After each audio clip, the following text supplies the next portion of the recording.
Hi, good morning to all. This gives me an immense pleasure to introduce myself in front of all of you. I'm Haridas Kumar, pursue my bachelor's degree in physics at Edson College, Punalur. So, we all know today's importance. Today is August 15, India's Independence Day. India's Independence Day is celebrated on August 15 to memorialize its freedom from British ruling and its dawn as a self-governing nation on the day in 1947. The day is celebrated to commemorate the birth of the world's biggest democracy as a national holiday. So, Indian nationalism in its broader sense is one's pride, respect and love for his country. Nationalism is not a zero-sum game. It can coexist with a variety of other valid sentiments. It draws wisdom from the past but is oriented towards a progressive future. Occasionally, extreme nationalism is based on a religion, fascist ideologies. On the contrary, nationalism is based on the culture of a country is constructive. When one talks about Indian nationalism, he will give emphasis to the pre-independence period when nationalism was at its peak, especially at the time of freedom struggle. Thus, one can say Indian nationalism is developed as a concept during the Indian independence movement fought against the British colonial Raj. Before the colonial era, Indians lacked a nationality feeling and we were divided it into different princely states.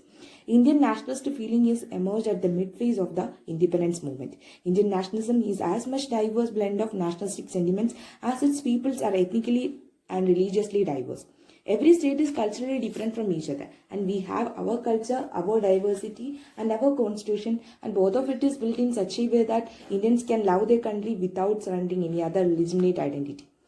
So history teaches us that nation, state and nationalism have developed through and in the midst of the fundamental changes in the social condition.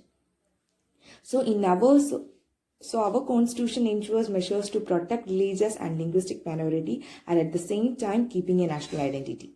So in short, historically, politically, culturally and geographically, India has had a strong nationalism since ancient times. So in my opinion, in India, diversity and nationalism are complementary and not antagonistic to each other, and diversity in our society is the bedrock for our nationalist identity. We must always remember, today our country is free because of the freedom fighters gave their best to the nation in their prime of the youth. Honoring the freedom fighters and honoring the independent nation and its spirit of nationalism. Also, let us resolve on this occasion to remember with gratitude the selfless and devoted service of our armed forces who are guarding our frontiers on the land, over the sea and in the air. Thank you and have a nice day. Jai Hind.